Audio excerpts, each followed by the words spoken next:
नमस्कार मित्र हो, श्री स्वामी समर्थ. मित्र हो, आपण आज अनंत चतुर्दशीचे महत्त्व, पूजाविधी आणि व्रताची कथा जाणून घेणार आहोत. अनंत व्रताची कथा काय आहे आणि अनंत व्रत हे का करतात आणि त्यामुळे होणारे किती फायदे आहेत की त्यामुळे तुम्ही हे अनंत चतुर्दशीचे व्रत करायला भाग पडणार आहात. खरंच ही संपूर्ण माहिती तुम्हाला आजच्या या व्हिडिओमधून मी देणार आहे. भाद्रपद शुद्ध चतुर्दशीला अनंत चतुर्दशी असे म्हणत असतात. या दिवशी अनंत म्हणजे विष्णूची पूजा करतात व अनंताचे व्रत करतात. आपल्यावर आलेले संकट दूर व्हावे व आपल्याला पुन्हा वैभव प्राप्त व्हावे म्हणून सतत 14 वर्ष 14 गाठी असलेले रेशमी दोरा अनंत मानून त्याची पूजा करून हे व्रत पूर्ण करत असतात. तर अनंत चतुर्दशीला काय करावे? अनंत चतुर्दशी ही भगवान विष्णूला समर्पित आहे, ज्याची त्यांच्या अनंत रूपात पूजा केली जाते. या दिवशी भक्त पवित्र धागे बांधतात आणि संरक्षण आणि समृद्धीसाठी प्रार्थना करतात. तर अनंत व्रत हे कसे करावे? अनंत चतुर्दशीच्या दिवशी व्रत करणाऱ्यांनी सकाळी स्नान आणि इतर नित्यकर्मे निपुण निराहार राहून कलशाची स्थापना करावी. कलशावर अष्टदल कमळाच्या बनवलेल्या भांड्यात कुशपासून बनवलेल्या अनंताची स्थापना करावी. त्यासमोर कुंकू, केसर किंवा हळद वापरून कच्च्या धाग्याचा 14 गाठींचा अनंताचा धागा बनवावा आणि तो पूजा झाल्यानंतर आपल्या हातामध्ये बांधायचा असतो. अनंत चतुर्दशीला लोक उपवास का करतात? कारण हा शुभ दिवस भगवान विष्णूला समर्पित आहे, ज्याची त्यांच्या अनंत रूपात पूजा केली जाते. हिंदू या दिवशी कर्म, दुःख आणि त्रासांपासून मुक्त होण्यासाठी हे व्रत उपवास पाळत असतात. त्याला अनंत व्रत म्हणजेच अंतहीन असे म्हणतात. अनंत व्रत म्हणजे काय? तर अनंत पद्मनाभ व्रत हा देव विष्णूला समर्पित केलेला हिंदू विधी आहे. अनंता या शब्दाचा अर्थ अंतहीन आहे. अनंत व्रतावर भक्ती दाखवून तुम्ही जीवनातील आव्हाने, दुःख आणि अडचणी दूर करू शकता. काही भक्त सलग 14 वर्षे हे व्रत पाळत असतात. अनंत व्रतावर भक्ती दाखवून तुम्ही जीवनातील आव्हाने, दुःख आणि अडचणी दूर करू शकता. काही भक्त सलग 14 वर्षे हे व्रत पाळत असतात. या विधीमध्ये स्त्री आणि पुरुष दोघेही सहभागी होऊ शकतात. या व्रताचा उल्लेख हा पुराणातही आढळतो. जेव्हा पांडव जुगारात आपले सर्व राज्य हरून वनामध्ये कष्ट सोसत होते, तेव्हा त्यांना भगवान श्रीकृष्णाने अनंत व्रत करण्याचा सल्ला दिला होता.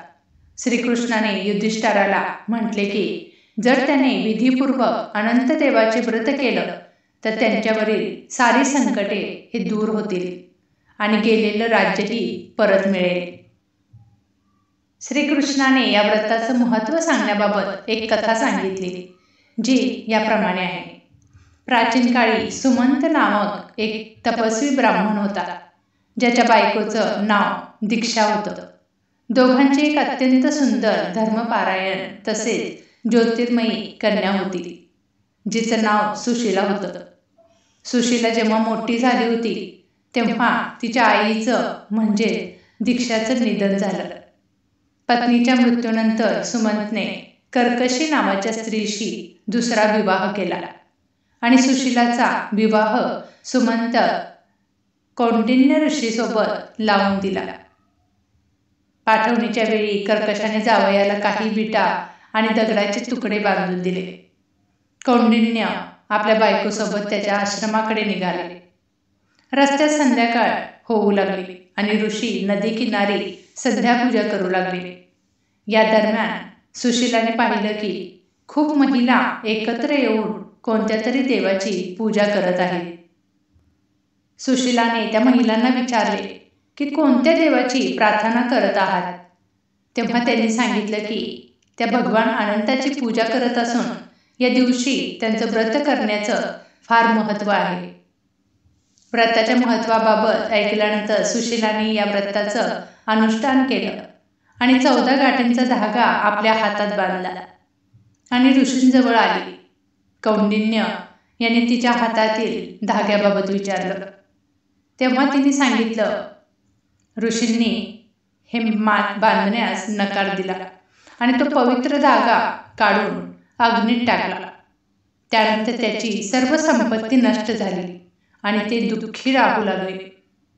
या दारिद्र्याचं कारण त्यांनी आपल्या पत्नी सुशीला हिला विचारलं असता तिने अनंत देवाचा धागा जाळण्याची बाब सांगितली.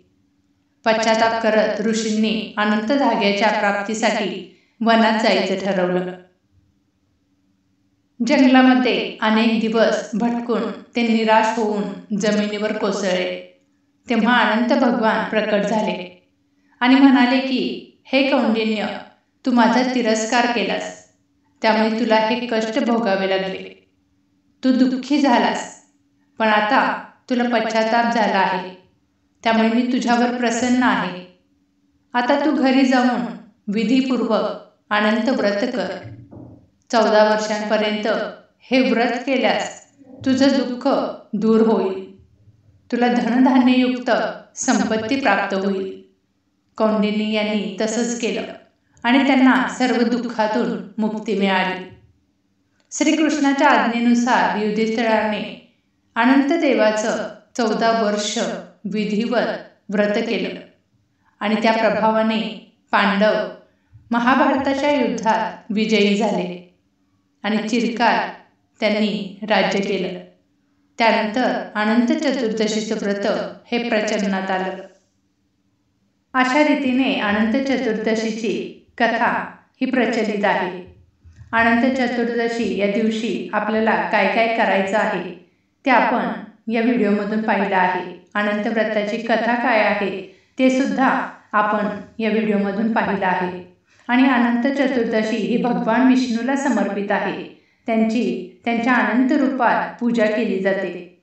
या दिवशी भक्त पवित्र धागे बांधतात आणि संरक्षण आणि समृद्धीसाठी प्रार्थना करत असतात.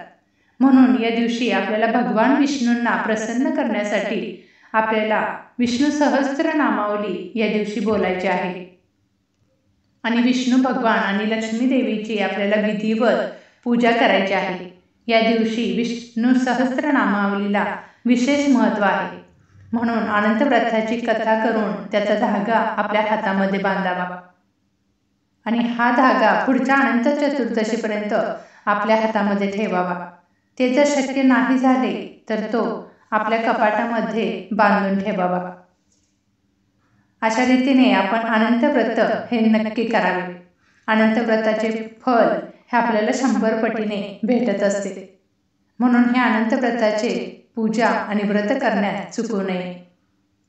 तर तुम्हाला आजची ही संपूर्ण माहिती, आजची ही कथाविधी तुम्हाला कशी वाटली मला नक्की कमेंट करून सांगा. व्हिडिओ आवडला असेल तर व्हिडिओला एक लाईक नक्की करा. कमेंटमध्ये श्री स्वामी समर्थ लिहायला विसरू नका. सेवा करा आणि सेवेकरी व्हा. श्री स्वामी समर्थ. जय जय स्वामी समर्थ. तुम्ही जर आपल्या स्वामी लीला चॅनलवरती नवीन असाल तर नक्कीच आपल्या स्वामी लीला चॅनलला सबस्क्राईब करा. धन्यवाद.